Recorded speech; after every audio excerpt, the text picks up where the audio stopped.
Yes, we Yes, Your appreciate Honor, I've read the decision also in its fullness.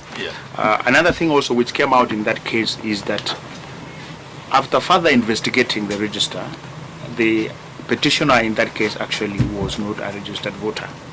And in this case, there is no argument that has come up that upon further investigation outside the slip, that the complainant in this case is not actually registered or is not in the register of voters, save for the fact that maybe for administrative reasons he is not in the KIMS as the returning officer did. We are yet to hear from the Yes, Your Honor. I think we can leave that until RO speaks.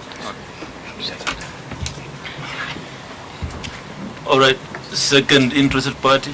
Now, who is a voter for purposes of this Act? Section 2 of the Elections Act describes who a voter is, and this, from Section 2, it means a person whose name is included in a current register of voters. Now, for the instant complaint, what can be termed as a current register of voters? The same Section 2 describes a register of voters to means a current register of persons entitled to vote at an election prepared in accordance with Section 3, and includes a register that is compiled electronically. Now, what can be termed as a current register? Now, we go to Section 5, subsection 1b, which provides for registration of voters. So Section 5, subsection 1b states as follows: registration of voters and revision of the register of voters under this Act shall be carried out at all times except, that is subsection 1b, in the case of a by-election, between the date of the declaration of the vacancy of the seat concerned and the date of such by-election. Now, when was this seat, the Kibra seat, declared vacant? As you can see from our application, supporting affidavit, this is annexure marked LK3. This is a gazette notice by the IEBC, and this is gazette notice number 7378, which provides that paragraph A, following the declaration of vacancy in the office of member of the National Assembly for Kibra constituency, via a letter from the National Assembly Speaker received on Wednesday, 14th August 2019, there shall be a by-election for Kibra constituency on Monday, 7th November 2018. As such, the Speaker declared the seat vacant as of 14th August 2019. Thereafter, the IEBC suspended registration and revision of the register of voters for the said electoral areas. This is paragraph N. So as of 16th of August 2019, registration of voters was suspended and revision of the register was suspended. Now, when we look at the complaint by the complainant at paragraph 5, it says that the complainant is indeed a register. He was registered on 26th of August 2019 as a voter in a Kariako social hall. Correct? Now, this was 12 days after voter registration process was suspended. So, was this purported registration legal as per the sections of as per provisions of Section 5(1) subsection 2, Section 5 subsection 1b? Our submission is that this particular registration was not legal. Furthermore, as you have rightly put it, as Mr. Ongoya, as Malene Senior Mr. Ongoya has referred to the voter registration, if I may just read it.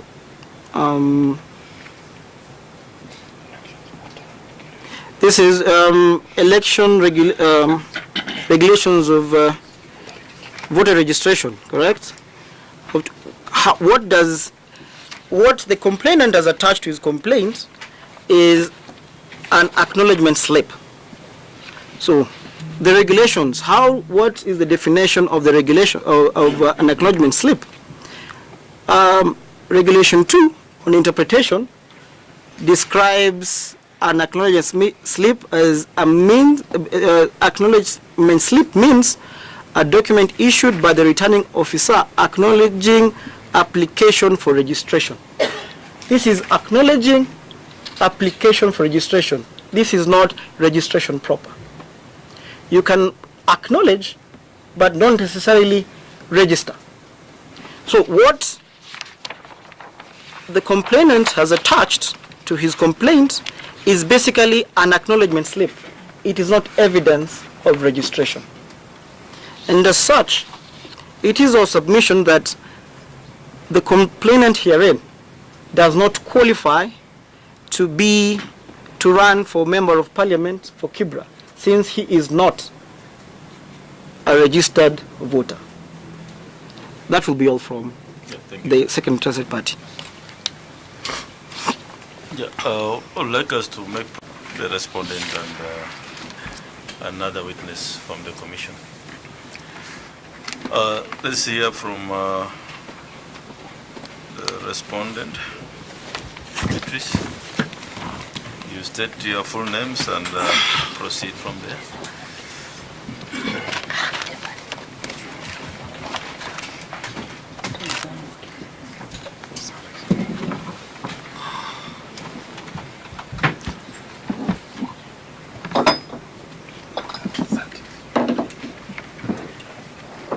Thank you, Chair.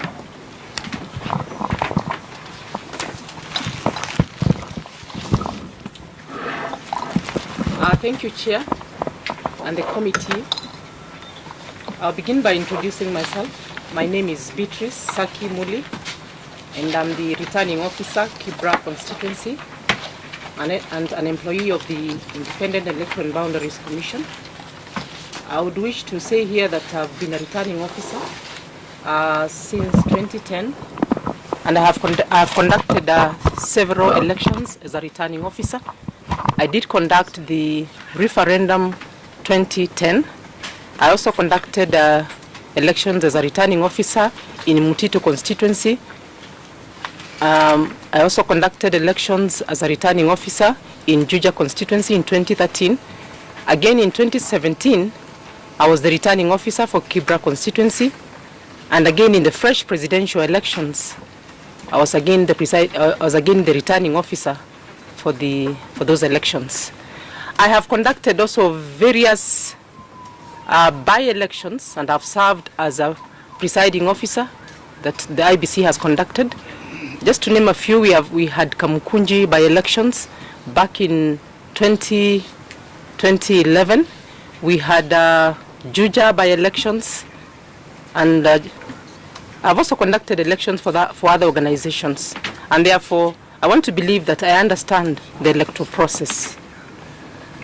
Now, coming back to my response today, mine is a very simple job, because I want to take you through the nomination process that we conducted at the Nairobi City Council Inspectorate Training College. Just a slight injection, my apologies. So, has there been filed any formal responses to the complaint? We are not aware of in ourselves, but this one through you. Yes, I've filed. We are not served by any. My apologies. Okay. Do you have extra copies for them?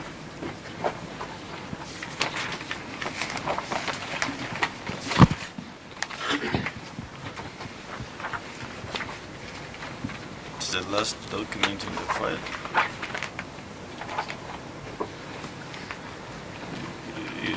give the also other council, if you can make copies for them.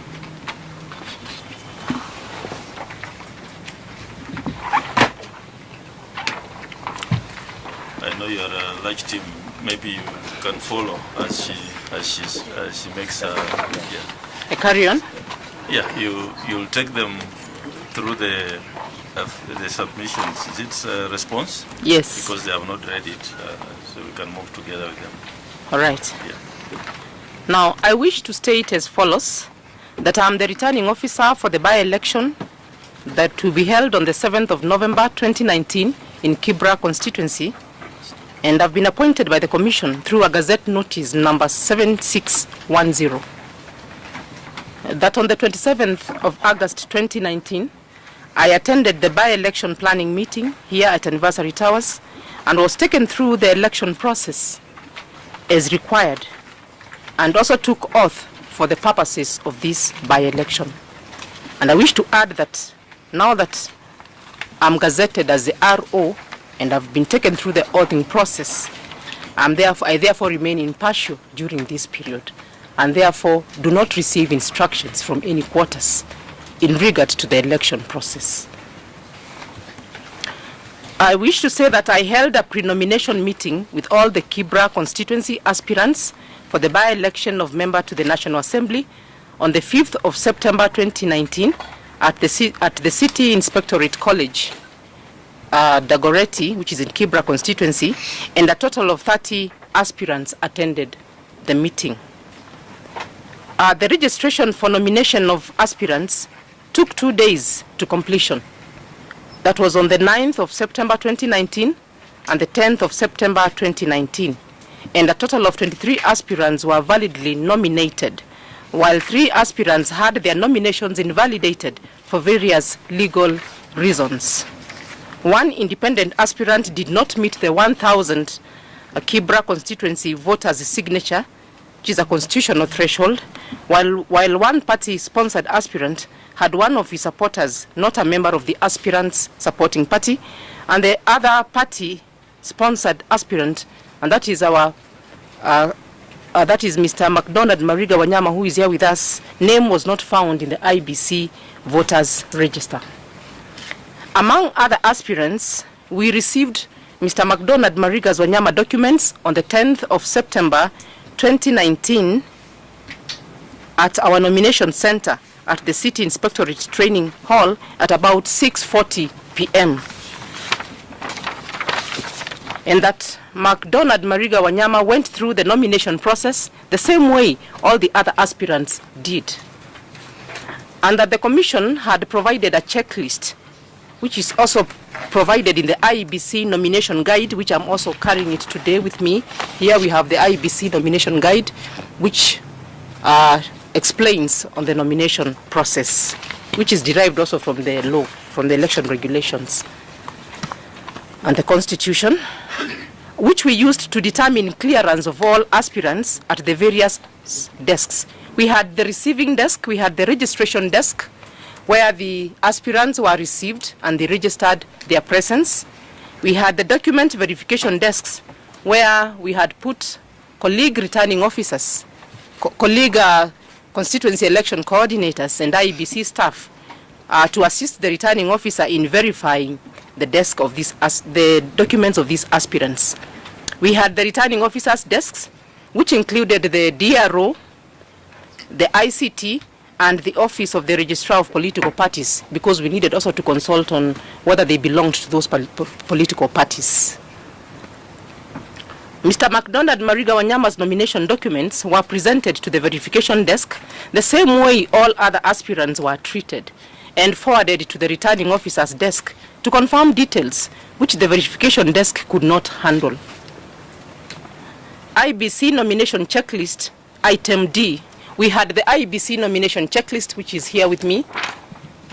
Probably I can share out. I have several copies. And as I said, it is provided for in the election regulations and in our nomination guide.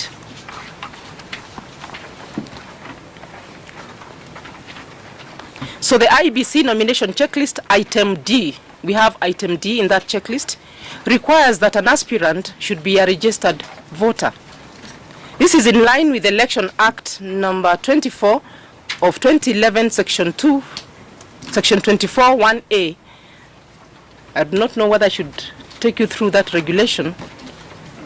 I think we're all familiar with it. Yes. And I believe the council here must have read it. Yes. And the Kenya Constitution 2010, Chapter 8, Article 99 on election regulations. Now, the only way the RO, who is the returning officer, could verify if the aspirants are registered voters was by checking their name details in the voters register, which is in the KIMS. And KIMS is the integrated electoral management system that we use as the Electoral Commission. And we did this using their biometrics or their alphanumerics.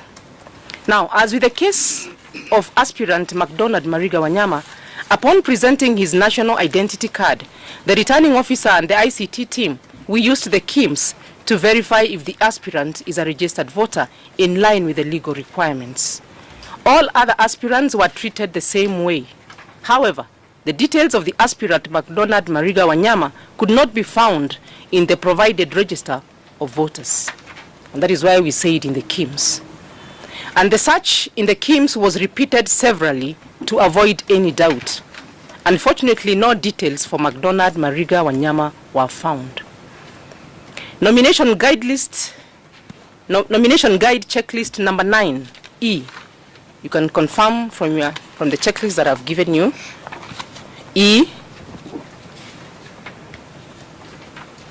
requires that aspirant's name in the ID and nomination paper needs to appear as it appears in the register of voters. The Election General Regulations 2011, revised in 2016, 38A, supports that.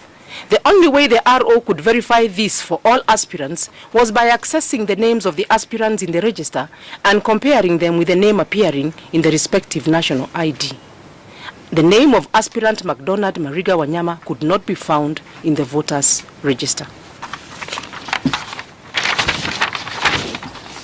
As indicated in my submission number 7 and 8, the aspirant McDonald Mariga Wanyama names details as required by the law could not be found in the register, and therefore the candidate failed to meet the qualifications to vie as per our checklist item number A.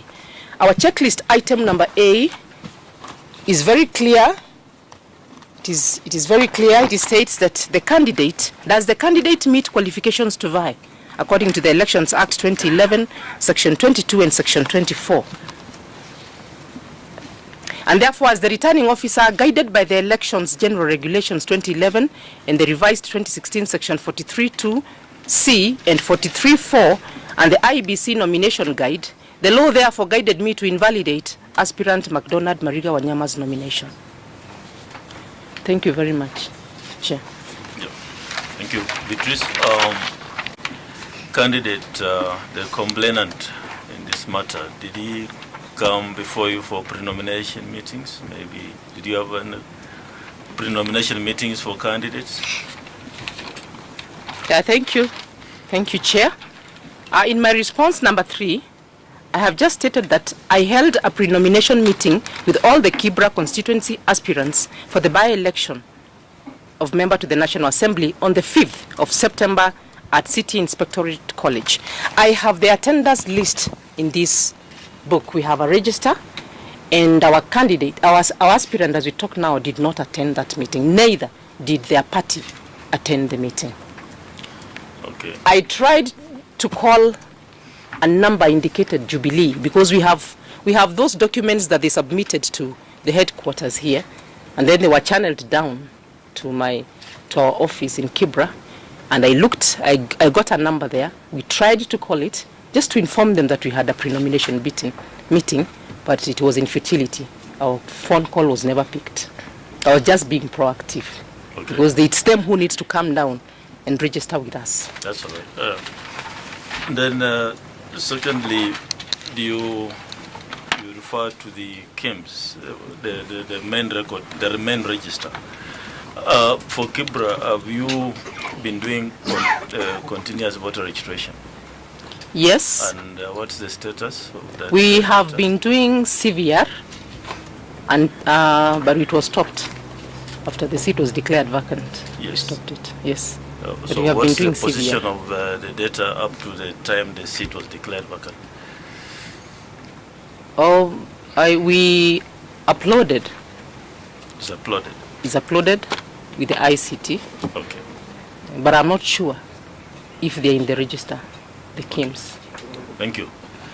Do you have any questions through the chair for the respondent? So the questions you have posed that the complainant desires more time. This exercise was stopped following declaration of the seat vacant is in the KIMS. Whether she can confirm that fact. And the second issue we want a more direct answer is whether the complainant was ever called, for the briefing she is talking about. We want a slightly more direct answer to that question. Because you will say, I called this number and he picked, or my officer by the name so-and-so called this number and it was, a more direct answer will surface for us. You can, you heard what he said? Yes. Question. Yes. There was no way I could call the aspirant because I did not have his number, which they had not furnished the Electoral Commission.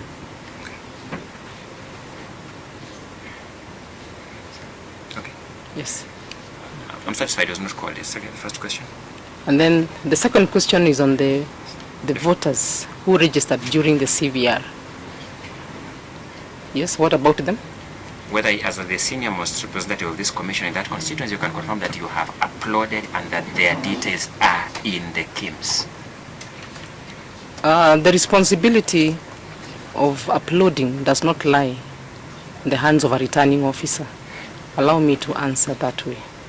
Is my question really answered? I wanted to know whether she can say, I can't confirm. Right. That's as simple for me. Yes. What you said first, I think, is more correct. You said you uploaded, you did your part, Yes. and sent to the commission. Yes. I think that's the answer you. Thank you. Are you maintaining the same answer? That's the same answer. We did upload, and we registered and uploaded and forwarded. Yeah, there's a question from Professor Commissioner.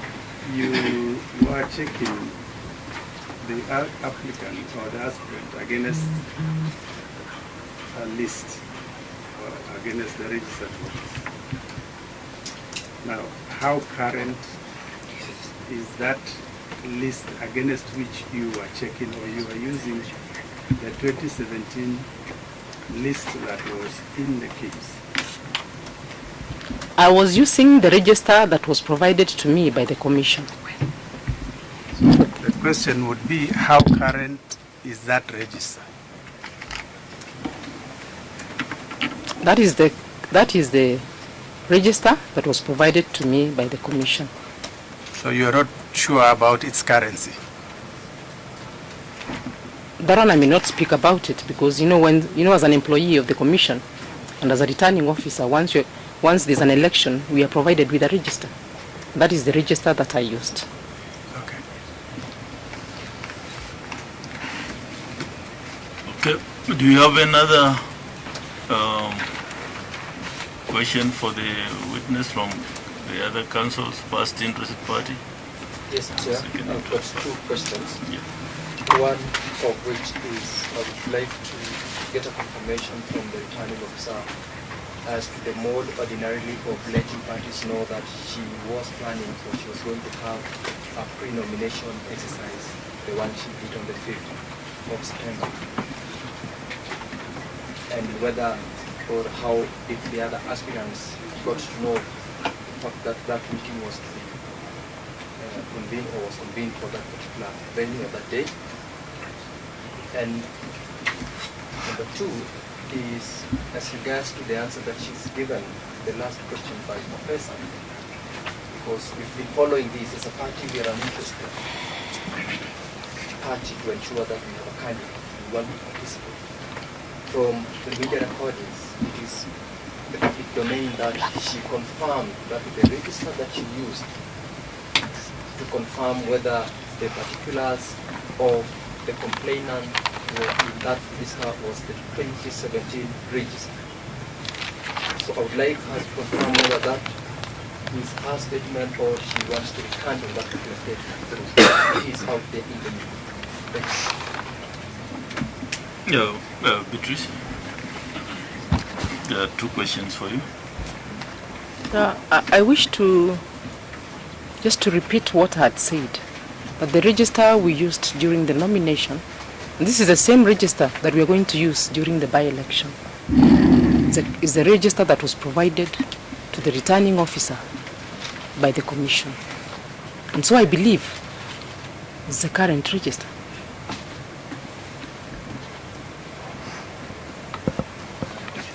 The question on mode of communication to the candidates, how do they know that you are having a pre-nomination meeting?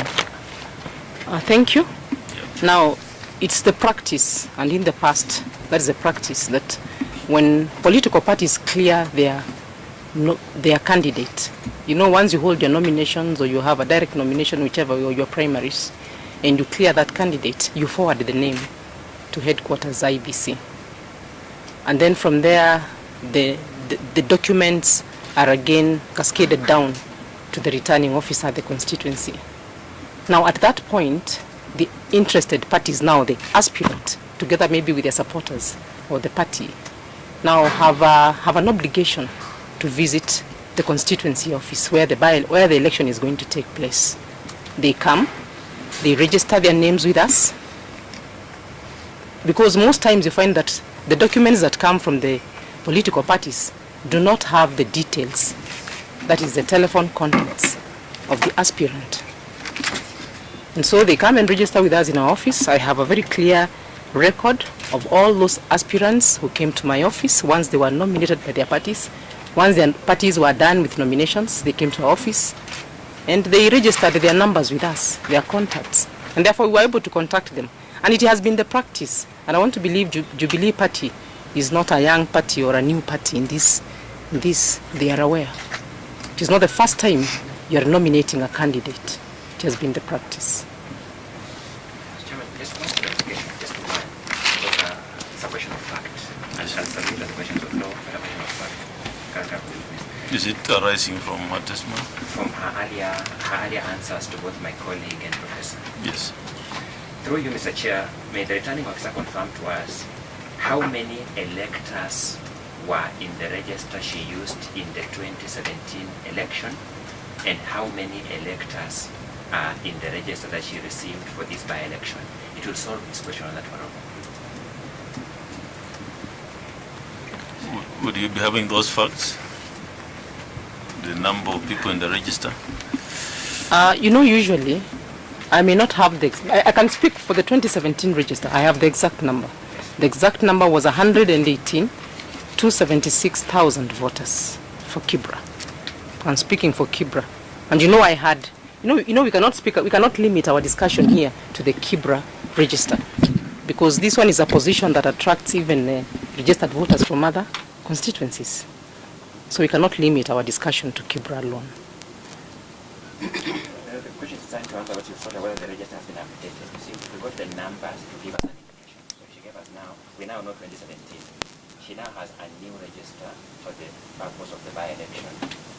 If she can give us, she's the one who is, how many voters are in that register? To answer your question, was that for all? I would wish to state that, as I've said, we have been having continuous voter registration, and I want us to appreciate the process of voter registration, especially on the uploading.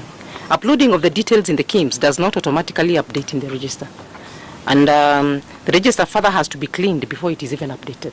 So we cannot... I may not speak about the register. I don't think I have the moral authority to speak about it here. But I want to say that the register that I'm using in Kibra has been provided by the Commission, and I want to believe it's what is going to be used even on the election day. I think the committee has noted the answer. So You have anything? Just 2 questions. Yes. Now, we confirm that continuous voter registration occurred in Kibra, right? Yes. And when did it stop? The continuous voter, when was it suspended? This particular exercise.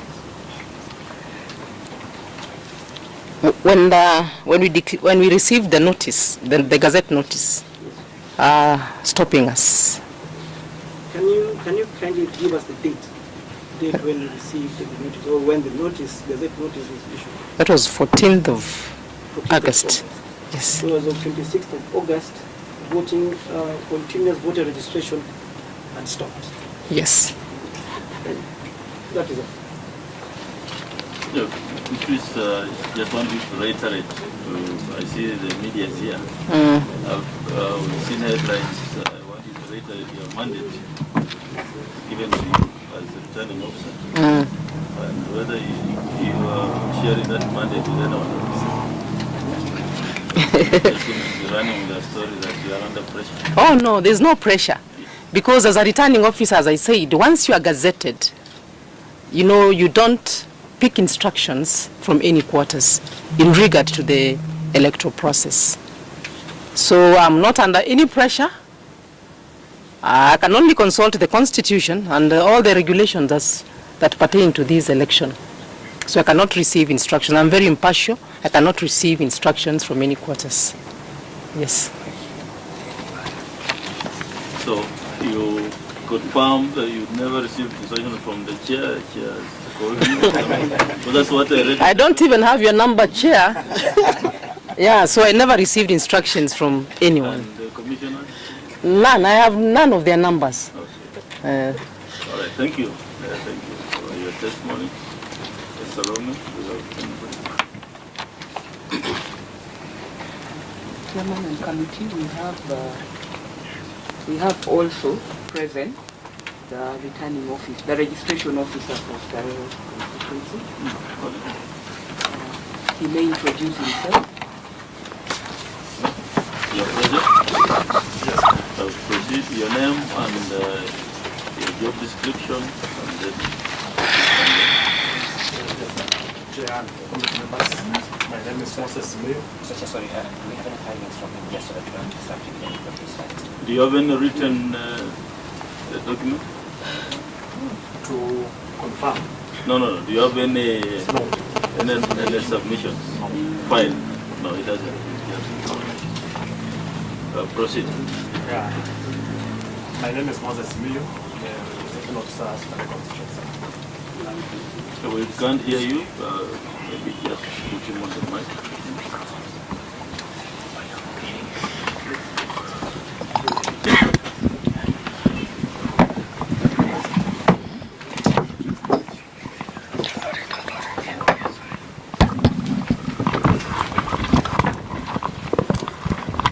Yeah, I'm Moses Mayo. I hope you are hearing me well. My name is Moses Mayo, the registration officer, Stare constituency. Yes. Proceed. You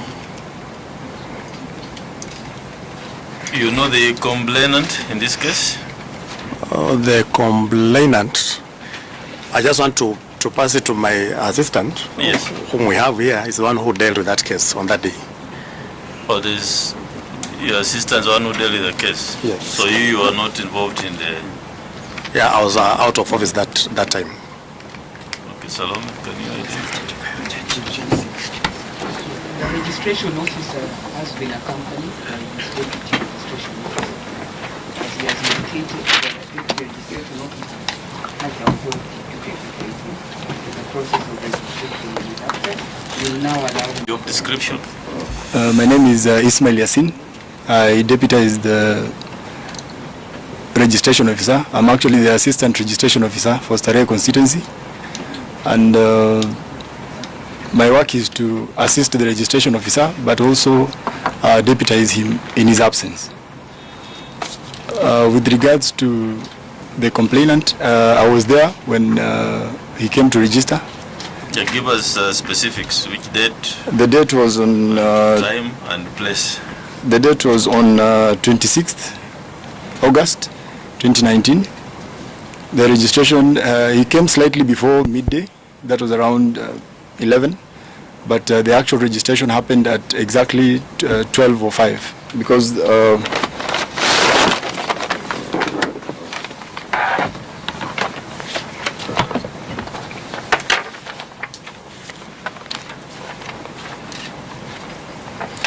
there's a unique number on the acknowledgement slip that is the elector's number, which has a number of digits, but the elector's number has inclusive the date and the exact time when the registration happened.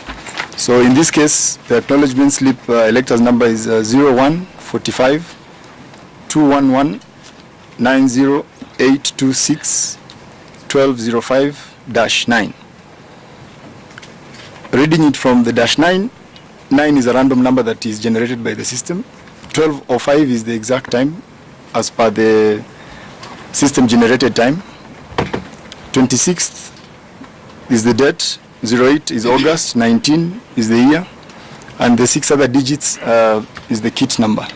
So the complainant presented himself. He came with his ID. You're saying the complainant appeared before you? Yes, he appeared before me. On this particular date? On this particular date. 12:05 or thereabouts? Yes. And what happened? What documents did he produce and what did you do? He presented himself before me. Initially, he did not have his ID, but he sent for it. He presented the ID to me. I checked. As it is our practice, you check against the current register in the KIMS to verify that the client is not already in the register, which I found he was not. And I issued him with Form A, which he filled. Then I took the alphanumeric details of his ID and fed into the system. Then took his biometrics, the fingerprints, together with a photograph of him. And after that, I recorded the details in there's a voters registers book where you record the name, the ID number, and the acknowledgement slip number. Then after that, I wrote an acknowledgement slip for him and remained with the counterfoil. Then for me, that was it. So you have these documents with you, Form A? Yes. You have it with you? Yes. And the book that you recorded in, and I see you have the BVR machine. Yes. Which has the details. Yes. Can I present it to you? Yeah, can you pass it over the machine?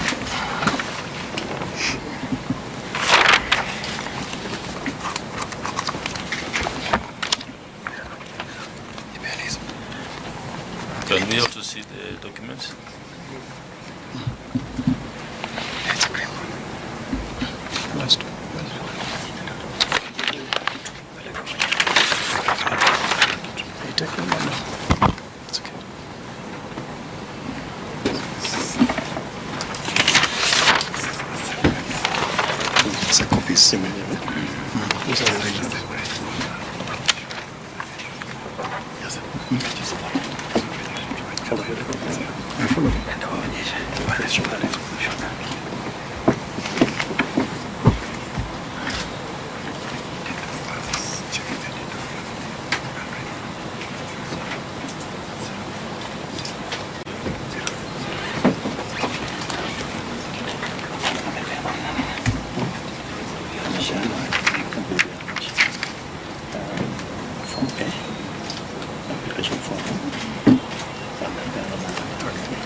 Could you just show us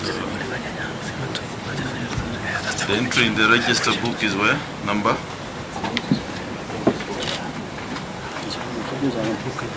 Is you said you are Ismail Yassim? Yes, Ismail Yassim. You have witnessed, but there's no signature of the applicant on Mr. this form. Yes, Mr. Chair. Why is it not signed by the applicant? That was an oversight that we realized after he had already issued the acknowledgement slip and the ID, and the client had already left. Whose mistake is it?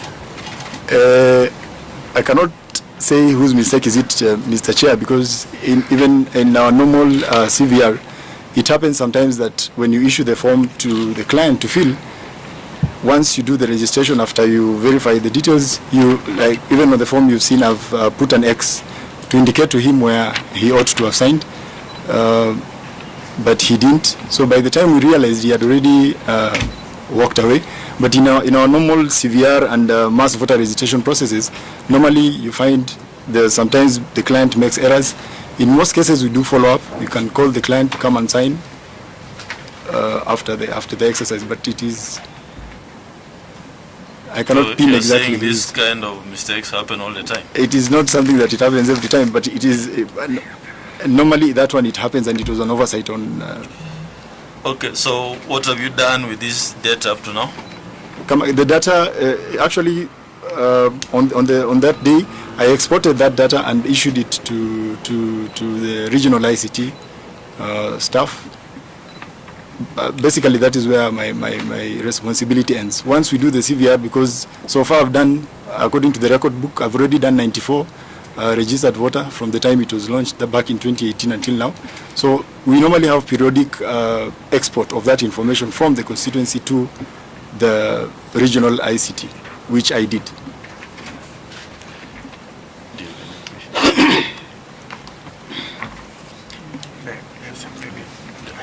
Maybe I want to ask,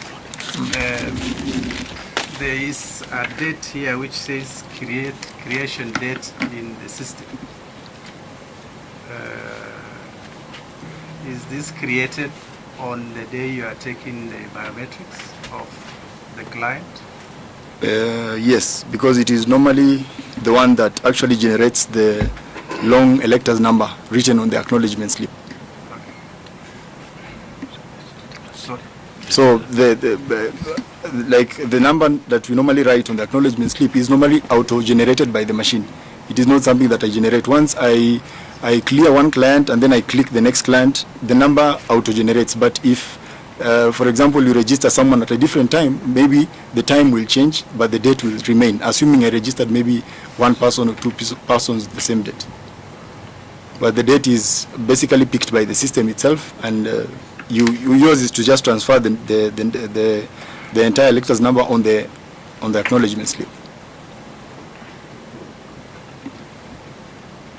Councils, do you have any questions for this witness?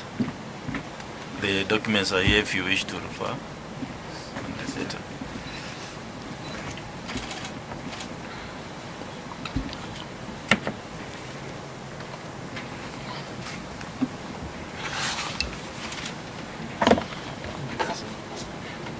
Yes.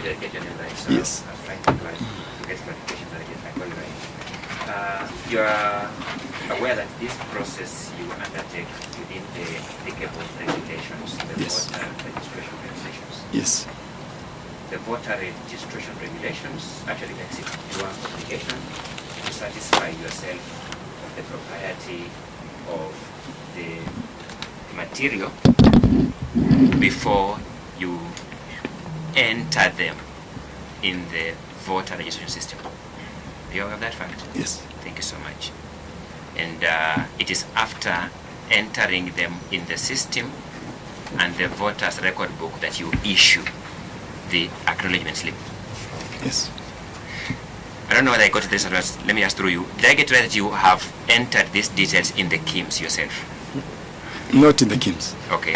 It is, we have a biometric voter registration machine. A biometric registration machine, yes? Yes, this is the primary data. This is the primary source of data from the client to the commission through the office of the constituency.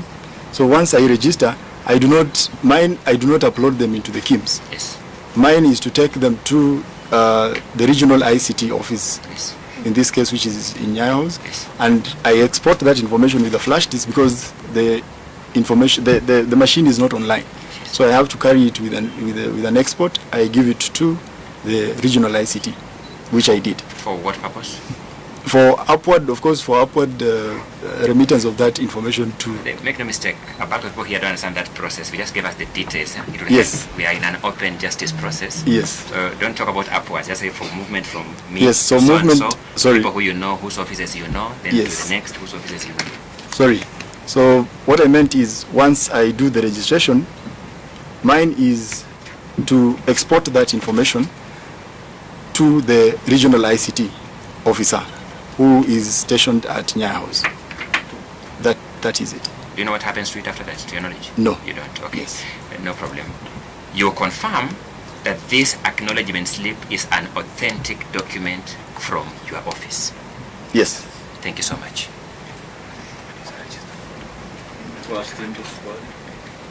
Yes, ma'am. There's only one question before you. Yes. Did the registration process in Starehe constituency stop upon the gazettement by IEBC on the by-elections of Kibra? No, it did not. So you're going on with the registration of voters even as you speak now? Yes. Thank you. I have no questions. Do you have anything else? Yes, we have a brief rejoinder now on the points of law. And I think what we will do on our part, so that we don't take a lot of time, I'm very mindful of that fact, Mr. Chairman, is just to ask my learned colleague who is with us, Mr. Luce, to make... For this honorable committee, we would contrast that as against the form, the checklist that has been referenced, or rather has been produced in evidence by the RO, particularly item D, where the RO is referring to a requirement that a candidate must be in the register.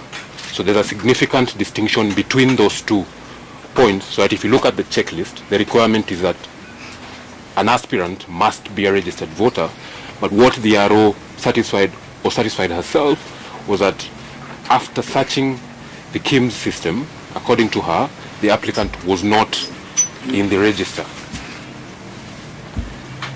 I would not wish to reiterate what had been submitted by our learned senior with regard to the qualifications for candidacy or aspirant in a particular by-election. Just to stress the provisions of Article 47 of the Constitution, as read with Section 4 of the Fair Administrative Actions Act, that enjoin any administrative officer or any person undertaking an administrative action, administrative decision, to do that lawfully. Lawfully meaning that authority must be limited to what the law confers on that particular public officer. It is our submission on behalf of the complainant that the authority that the respondent had in this particular matter is defined and is circumscribed by Section 38 of the Elections Act, and the respondent must exercise her discretion within that scope, so that any consideration that she makes, whether or not to invalidate the candidacy of a particular aspirant, it must be guided by Section 38, as read now with the detailed provisions that Malaned Senior walked the Honorable Committee through. And we submit that looking at the qualifiers that an aspirant is supposed to satisfy before being registered as a candidate in a particular by-election,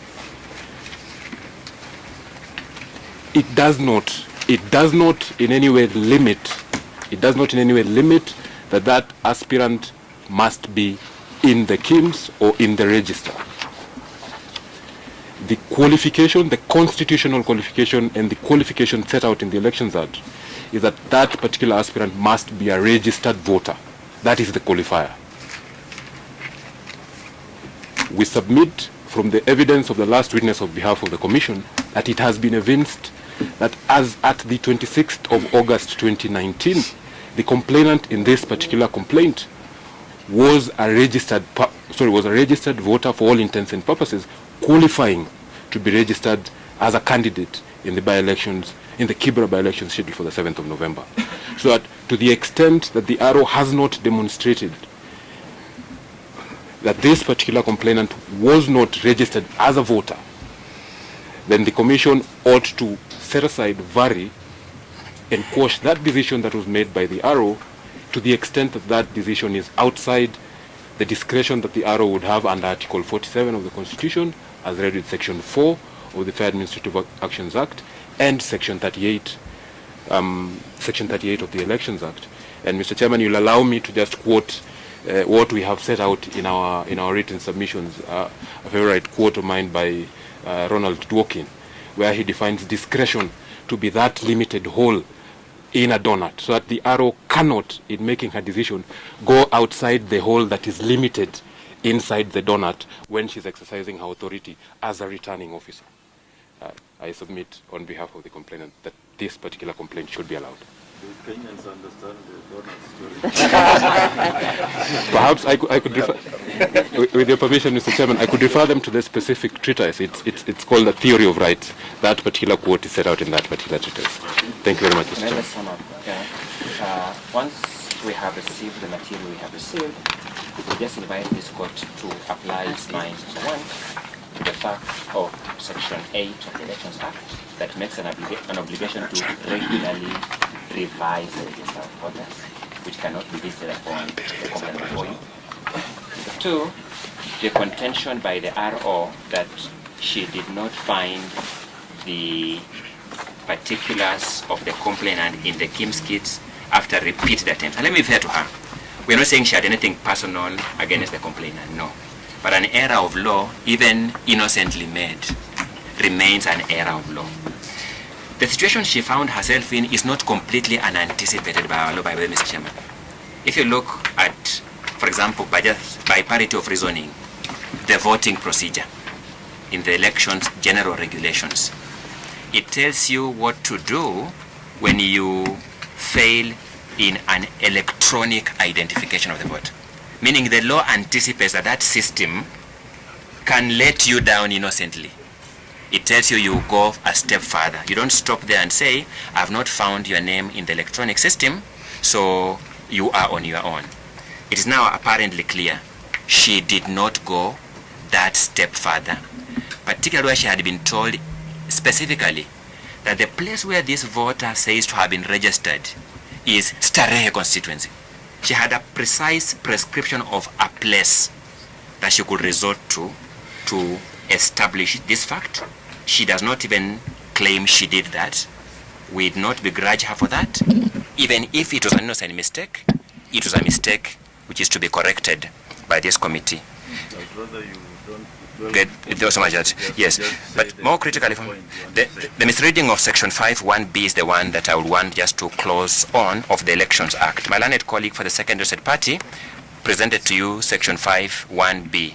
It says, in case of a by-election, registration of voters and revision of the registration of voters under this Act shall be carried out at all times except in the case of a by-election between the date of the declaration of the vacancy of the seat concerned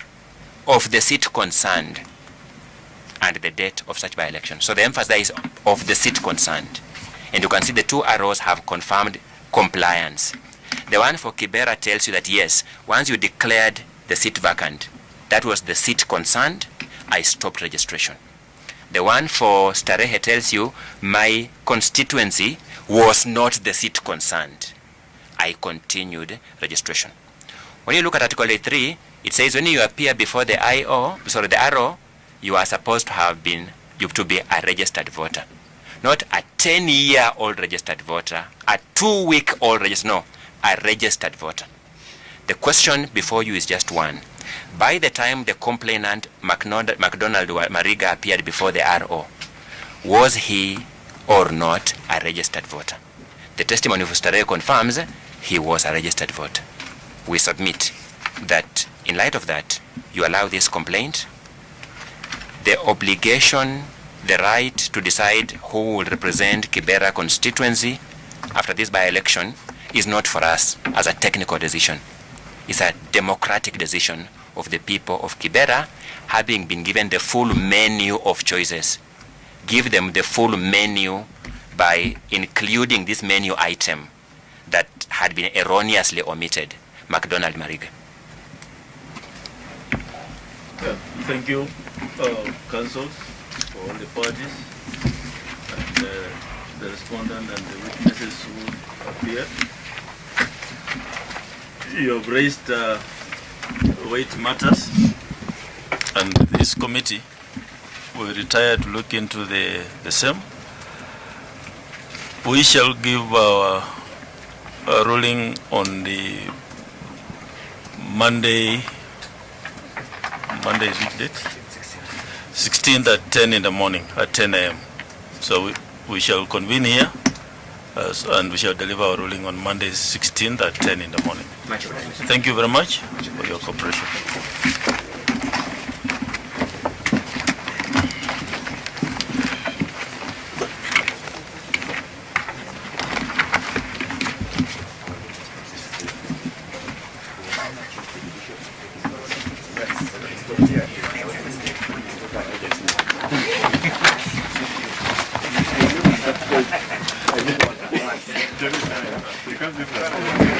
Yes, I need my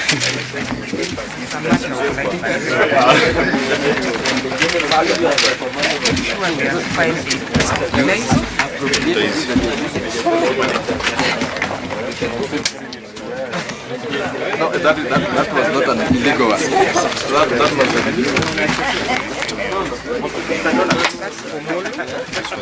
In fact, this is what usually happens. When I can had one more and try to process.